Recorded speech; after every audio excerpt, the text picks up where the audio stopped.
would have been. Where did you dig up that old fossil? Going to Toshi Station to pick up some power converters. That's no move. We're all fine here now, thank you. How are you? Welcome to the Star Wars Nerds Podcast. I'm Dan Vadabunker. And I'm Kenton Larson. And we've had 7 days, Kenton, to digest and consume and digest, we'll say, the Episode 9 trailer. The Rise. Watch it on a big screen? Have you? What do you mean? Like, your like on a TV. Oh, Remember okay. we were watching it on a little low-res screen. Well, we had to, yeah, because of our internet Well, let's connection. introduce our guest, and then we can keep... That's where I was Let's going. do it. Because today on the podcast, we have somebody who was actually in the room with Wow. Kathleen Kennedy and all the stars, albeit you were in an arena and you were in a seat up in the grandstand. But Simon Ovid, thanks for coming on the podcast today. Well, thanks for having me on board with this. I much appreciate that. You went to Celebration last weekend. Yes, I did. Drove out there, you told me, just before we started. How was that? The drive was long, close to 13 hours, but, taking the sights, can't go wrong with that. Was this your first time going to Celebration? Yes, it is. My first time going to Star Wars Celebrations. And what... I guess the reason was just because it was so close. Is that the idea? Well, one of my buddies, Carlo, he's a big-time Star Wars fan, as I am too, and he says, why don't we do it? Because we just got back from C2E2, and it was funny. We already purchased our tickets for Celebrations first. Then we figured, well, when do we do C2E2 also? And I'm like, well, we got Celebrations coming up. And it was like 2 weeks before? 2 weeks before. So you guys went to Chicago 2 weeks in a row? Yes. For in the span of 2 weeks, twice. In the span of 2 weeks, That's yes. funny.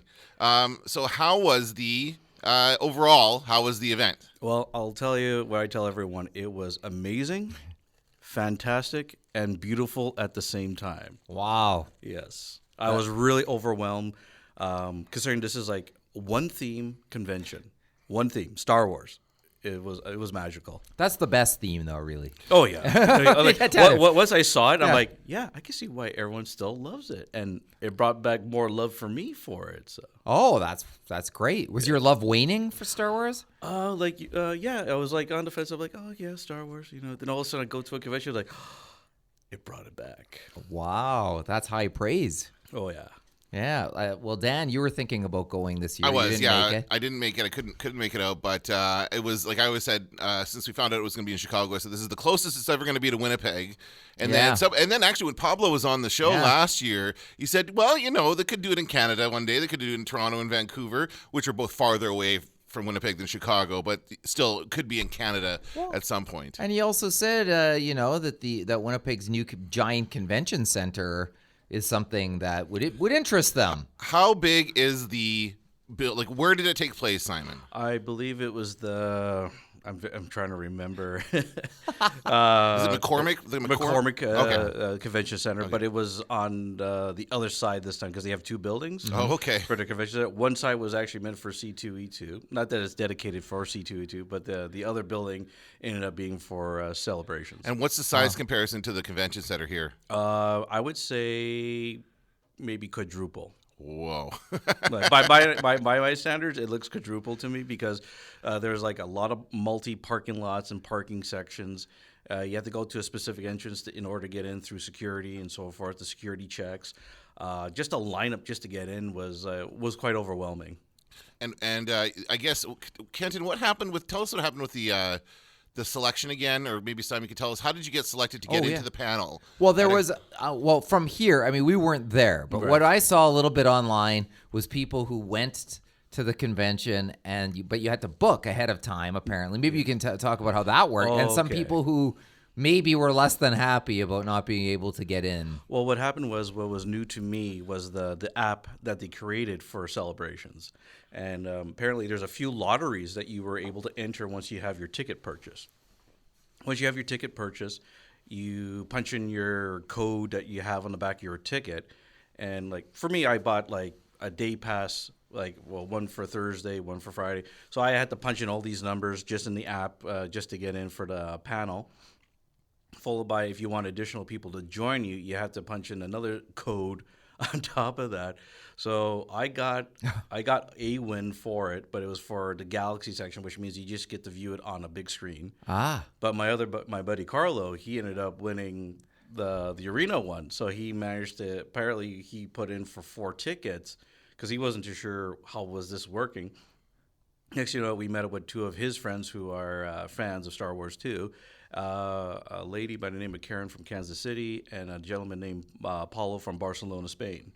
So we all got along for the love of Star Wars, but we were just, even though we were in the nosebleed sections, it was like just amazing. Even the lineup was amazing. I got this nice episode 9 toque from them, and It's very by, nice. I saw you guys got Happy Meals or something while you were waiting in line? Yes, McDonald's was giving out Happy Meals for us for all the people that were in line. The Star Wars themed ones, right? Star Wars themed Happy Meals. You get a burger, fries, and apple slices. What was the toy? Did you get a toy? Damn, apple slices. Unfortunately, there was no exclusive figure. What? Come on, McDonald's.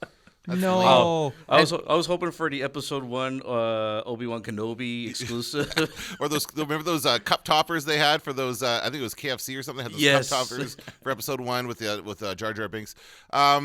So you're in there. So did anybody? Did you see anybody who was angered by not being able to? Like, did you walk in past sad people who couldn't get in, or how did? No, I was in the group of the happy people. Okay, so you were surrounded by the happy people. I was surrounded by the happy people. And there's less happy people in a big room with the screen. Probably. And then there's less happy people outside the big room with the screen. Exactly. Gotcha. And gotcha. we were like just middling because we were here watching it online. We didn't have to pay anything for it though. No, so that's I guess right. if I'd paid all the money to travel there and to get in, and I was not able to get into the panel, that would be pretty upsetting. I imagine. Oh yeah.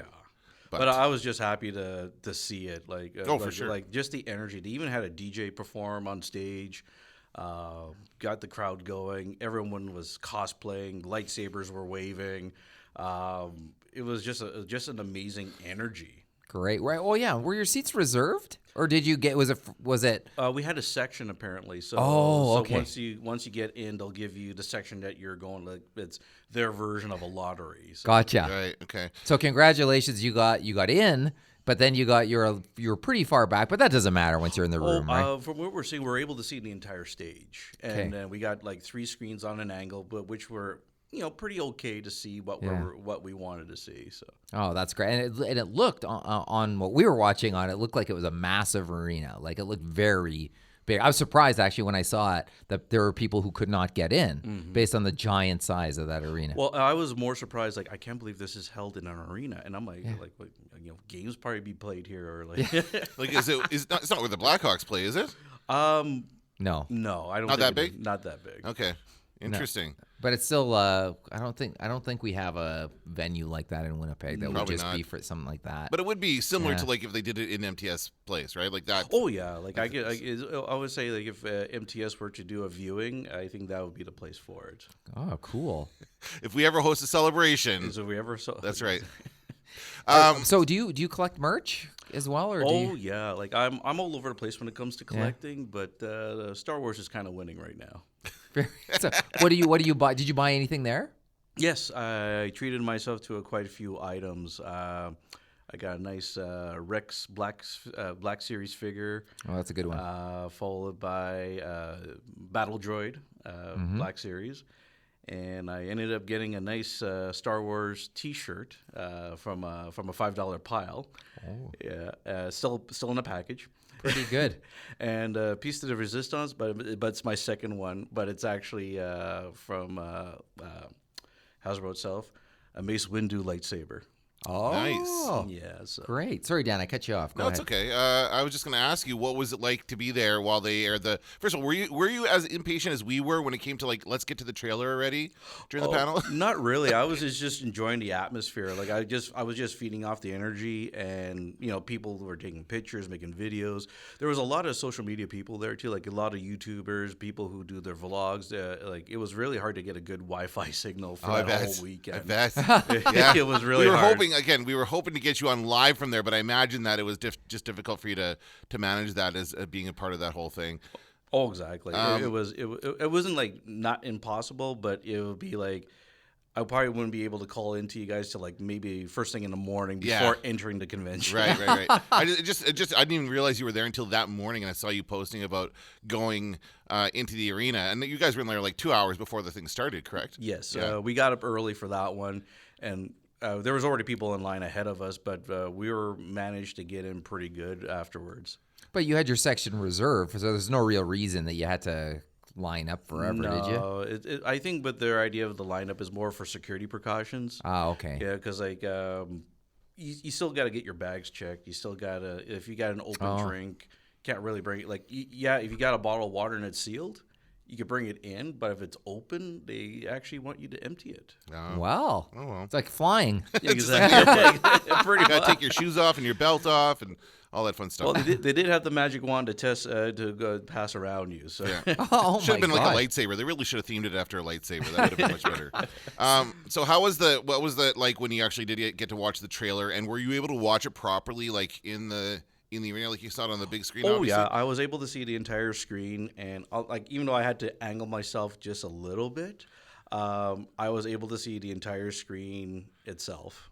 And what was your reaction? Well, I think I stopped breathing for a while, and I just so glued. It felt like I was the only one watching it. Like, you know how you get in that zone sometimes where you think you're the only person there? Yeah. I like just having that feeling, just the pace of the music, the action sequence, and of course the infamous theme. And what's interesting is seeing the Star Wars title in blue. Yeah, it's true, actually. Which I'm not used to seeing. I'm used to seeing yellow. And then when you see the rise of Skywalker, and I'm like, oh my God, what does that mean? And then the Emperor's laugh was a big like. Oh, what? You should have heard the crowd when they heard that when they heard the Emperor's laughter. Like everyone, like it was one big, like, oh my God, what the hell, and everything. It was people were just blown away by that laughter, and the actor himself. Ian comes on stage, and we're like, "Oh my God, what's this mean?" And he does his voice, and he goes, "Roll it again." And next year, we're watching the teaser again. That's awesome. Crazy. Oh, yeah, we were squealing here too with that Emperor. So We're like, whoa, whoa. But we were watching on a little screen, so I was about to tell you before on the first go. And I don't know if you ever have, like, I get so excited to see it. I have amnesia after, where I'm like, what did I see? Like, so did you have any of that where you kind of went, had to remind yourself? Oh, we reminded ourselves because I still got the video on my phone. Oh, you got the video. Okay. And I kept on playing like everyone else. And I watched the YouTube version, and I watched other people's, I guess we could say it's our bootleg version. Right. But it was just, we couldn't help ourselves. We're just watching it. And I'm like, this is a teaser trailer. I can't wait for the actual trailer. Oh, I know. Another 6 months or something, probably. Oh, yeah. But it was amazing panel, though. Like, you felt every kind of emotion there is. And like knowing that this is it. Yeah. 9 chapters, and we're here to see it all.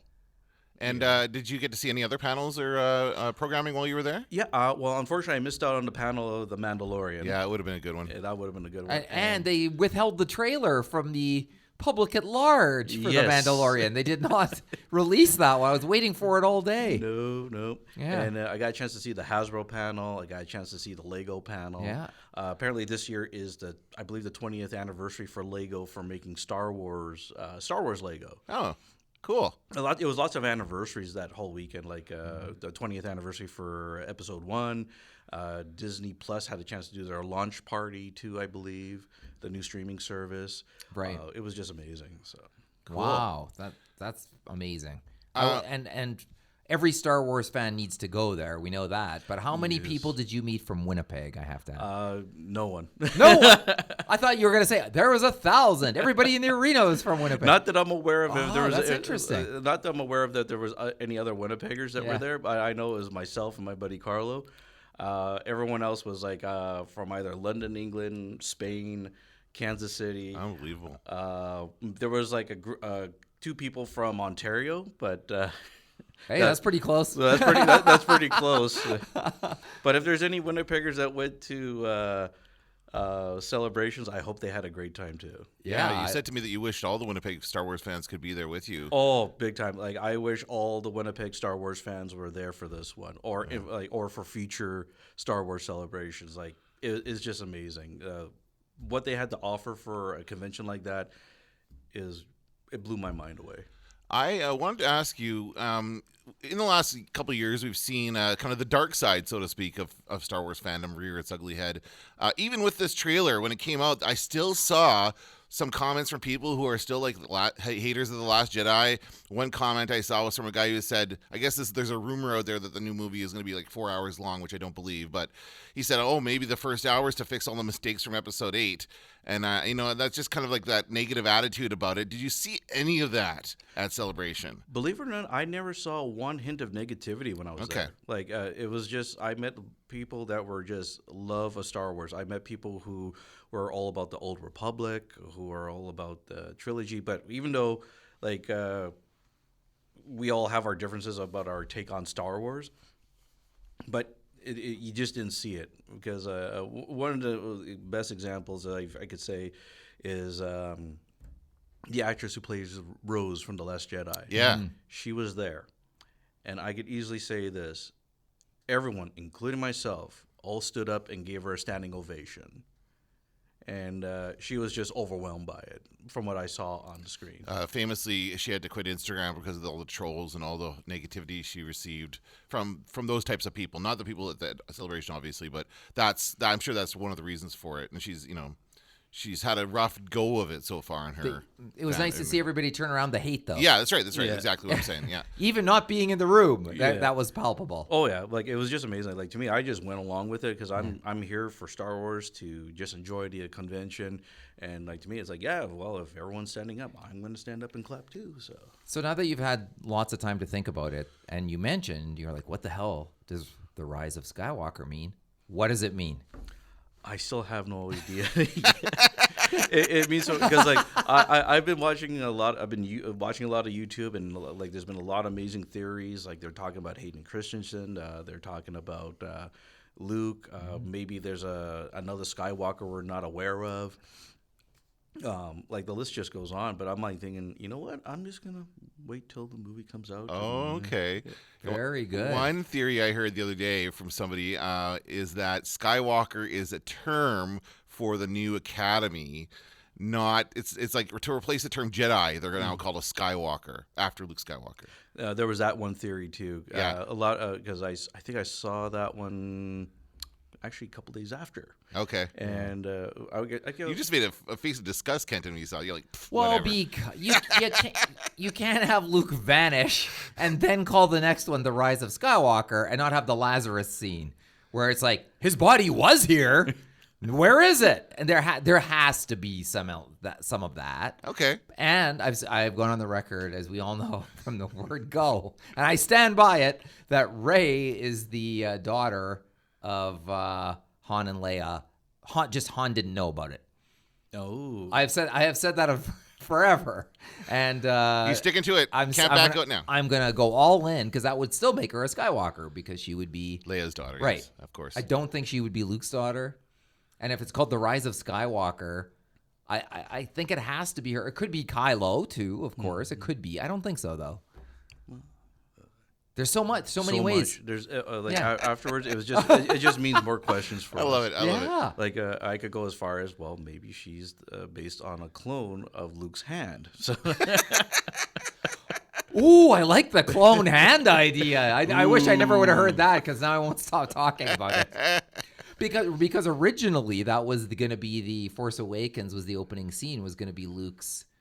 I think. Well, it was going to be at least the lightsaber, but I think his metal hand, or no. No, the severed hand. Yeah, severed hand attached from to Empire it. Strikes Back. Yeah. Yeah, so that's actually not a bad. And I do think, and even the Crash Death Star, which by the way I thought was a Crash Star Destroyer. Watching it here on our little screen, I was like, "That's a Star Destroyer." And then we watched it again. I was like, "No, it's not. It's a Death Star." And in the Art of Force Awakens, they have the Emperor's throne room underwater. Mm-hmm. So, that would tie in with the actor you saw up there on stage, cackling. Oh, yeah. Simon, you've been to a lot of conventions. You're a regular attendee of C2E2. You attend pretty much every convention here in Winnipeg, including FanQuest, by the way. Thank you for coming to FanQuest. Well, not a problem. I enjoyed them all. Yeah, so how did this experience compare to other convention experiences that you had?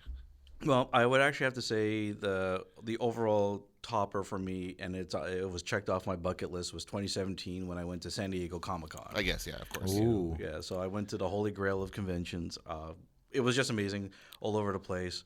It was like the comic books, the toys, the merchandise, the panels, the star power. It was quite overwhelming. Like it was like sensory overload for me. What was the big panel you saw there that year? 2017 seems like 100 It years does. ago. I can't remember what. would have been. What was the Was there a movie? Star Wars thing there even? I don't know if there would have been. I don't think there was I did survive the infamous Hall H. And we actually camped outside for that one. A good thing it's good San Diego weather at that time. Yeah. The highlight for me for that was actually seeing the entire cast of Black Panther on stage. Oh, okay. cool. That would have been awesome. Yeah. It was like every panel was great. Like Stranger Things. All right. Was it Atomic Blonde was there? Like Blade Runner 2049. I'm just trying to remember all of it, but what really stood out for me was really the entire cast of Black Panther. And this was before Black Panther was released, Yes. correct? Because it would have been released in early 2018. So nobody knew at the time how big of a film that would be, Oh, totally. right? Like, but did you sense it in that room at the time with the crowd? Like, this is going to be a huge movie? I kind of ignored the crowd because I was like, just got the blockers on and I just focused on the stage. You're good at that. You know, Yeah. and I'm looking at this and I'm like thinking, I'm looking at history on stage. You know, this is overwhelming. That's great. You're a man of patience because you're like, I'm just going to wait for the movie before I speculate. Yeah, and you're a man of focus. Each time, twice, you've zoned the crowd out. Are you a Jedi? It is. He is. See where I was going with Yeah, that? yeah, yeah. He is. I do cosplay Mace Windu the odd time. Oh, do you really? Yeah. Oh, and so the lightsaber. Would, Yeah, Yeah, well, that- that'll be my second lightsaber, and also I also cosplay Nick Fury too. So Oh, that's, Very cool. as long as it's Samuel L. Jackson, I could get away with it. did you ever do snakes on a plane? I'm hoping to do that one. Are you? Gonna, Yeah, that'd actually be a great cosplay. Yeah. What would you do? Just snakes all over your Rubber costume? snakes. Just rubber snakes, Yeah. grow out a mustache, and swear a lot. That's That's fantastic. pretty funny. Yeah. So when did you start? I guess you're a fan of a lot of these types of things. You know, sci-fi, fantasy, comic books, all this kind of stuff. When did that start for you? How did you become interested in this kind of stuff? I think I've always had an interest in the pulp culture scene before I even knew what was pulp culture. You know, just like as a little kid, you know, I'll even date myself here. It's like, you know, from the $6 Million Man to Super Friends. It's okay. We're there too. Oh, I love those. You know, Yeah. anything that has to do with space and a good story arc and just great special effects.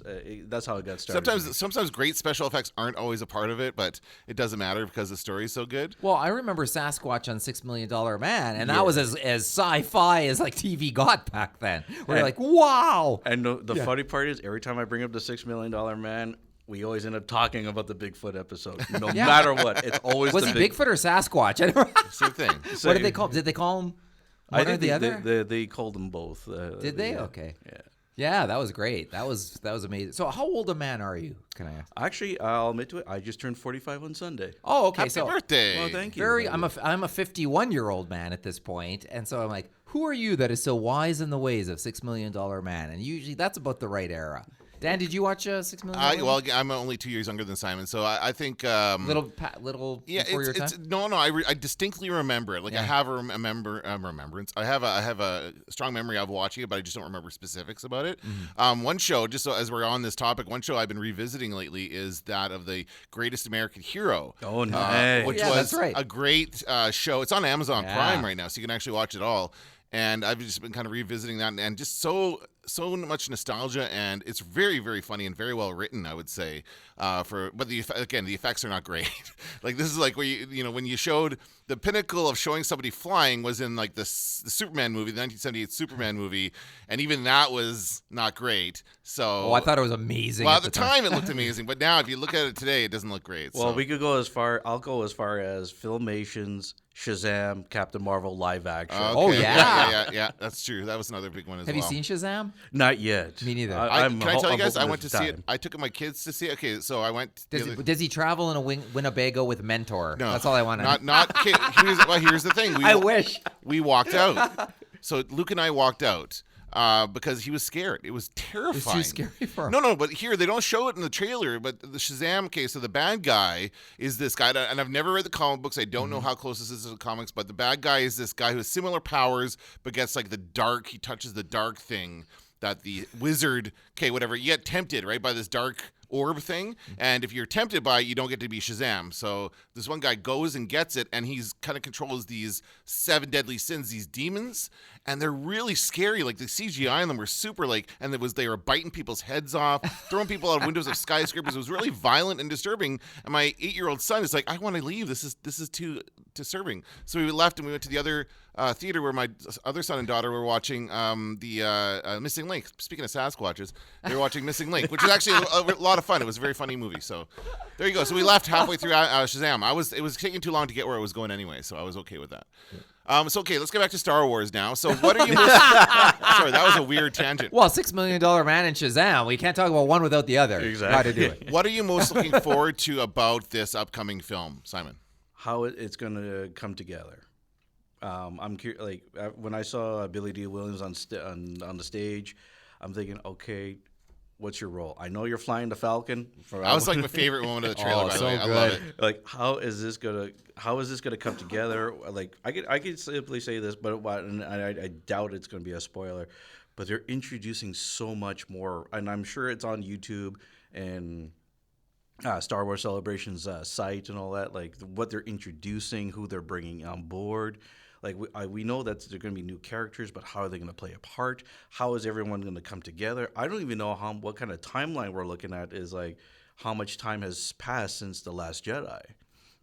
They said in the panel that some time had passed. It's not like the last 2 movies took place immediately after each other. There's going to be, I would guess, a couple of months at least, if not more than that, maybe a year or two. I mean, there was a gap of a couple of years between Empire Strikes Back and Return of the Jedi, I believe. I don't remember that. I should know that, but I don't. Well, how long was he in Carbonite for? I think that was. Oh, maybe that was only a few months. I think no. Sorry, it was a couple 5 years. No. It was a couple of years between A New Hope and Empire Strikes Back. It was like 2 years between those two. That's right. So that's the thing. So that could happen as well, right? Yeah, I hope so. I hope. Well, we've basically been promised. On this podcast, we do like to speculate just for fun. Nothing we talk about is spoilery because none of it is based on anything other than our wildest dreams. So if you were to have your way, what would you like to see specifically in this film? Would you like to see Rey and Kylo Ren get together? Actually, I don't. Well, not if they're related. Like Kenton thinks they're related, so they couldn't be. Well, I think they work well. I think how their characters work well as opposing sides, not as a team. Like even though they showed that they could work as a team in The Last Jedi, I just think it won't. I wouldn't put a dent in the story, but I think they just work well as opposing forces. They bring more out of each other that way. Yeah, I agree with that. All right. What are some other questions we could ask? Just open it up. Is there anything you would like to see specifically in the last saga film? Oh, I would still like to see. Honestly, I would love to see all the Master Jedis make an appearance. Like as Force Ghosts? As Force Ghosts. Yeah, like, so you see, I would like to see Ewan McGregor as exactly. Force Ghost. I would like to see Mace Windu. I would like to see I would like make an appearance somehow, or maybe they come together as a team to help out in some way. We have to have that. We have to. Because Qui-Gon could be in there. Qui-Gon, because it was just because I kept on repeating my bootleg video. Luke kept on emphasizing. Like I could have sworn he said, "We have passed on." Thousand generations of knowledge or whatever. Exactly. Yeah. And there's only been a handful of characters that I could recall that could do the Force Ghost thing. So to me, it's like, but at the same time, it's like I would love to see all the Master Jedi appear in some way, maybe training Rey. They say that Qui-Gon was the first to master the Force Ghost thing, right? Well, that was in the movie. That was in the prequel films. Yeah. But what about if they just? I mean, it might be just like an ending shot, like at the end of Return of the Jedi, where they're all kind of just smiling at Rey as she celebrates the end of the whatever. Applause and thumbs up. Yeah, that kind of thing. But one thing I thought was interesting about... Well, so could the Emperor be a Force ghost? Well, I mean, he could be as himself as... you mean as far as his being the bad guy? He could be a dark side. Very true. Dark side Force ghost. That has not been established. No, it has not. I don't think so. It could be. But one thing I thought was really interesting is how we saw Yoda affect the real world as a ghost in the last movie, as far as pulling that lightning down and setting the tree on fire, which is a completely new thing as well. We hadn't seen that before. As far as them, like before that, they just sat and talked. That's what Obi-Wan did. He just sat and talked. Well, he did sit on a log. He did sit on a log, right? So that counts. That counts from a certain point of view. Simon, thanks so much for being with us today. I'm very jealous that you got to go to Celebration and I didn't, but I'm really glad. Don't be jealous. Just, I tell this to all my friends, don't be jealous. Just be happy for me. I'm very happy. That's very right. happy That's for good. You. Thank you again for joining us on the Star Wars Nerds podcast. Only, a few months ago, 6 months ago, 7? I can't do the math right now. Hey, do you want to come back on the podcast after the movie? Oh, yeah, sure. You got it. Yes, we'd love to have you back. We do a day after panel, so the day after the first night, we all come together and talk about the film. As we'd love you to join us on the panel. I think that would be an awesome plan right there. We'll do it for sure. We're always tired that day, sore throats. Like we're like, like last time I was deadly sick. Remember that? Yes, I remember that. Yeah. It's like doesn't matter. We're gonna do it no matter what. All right. Well, that's gonna do it for this episode of the Star Wars Nerds. I'm Dan Vadabonker. I'm Kenton Larson. Don't let the Force hit you on the ass. TK421, you come. Going into Toshi Station to pick up some power converters.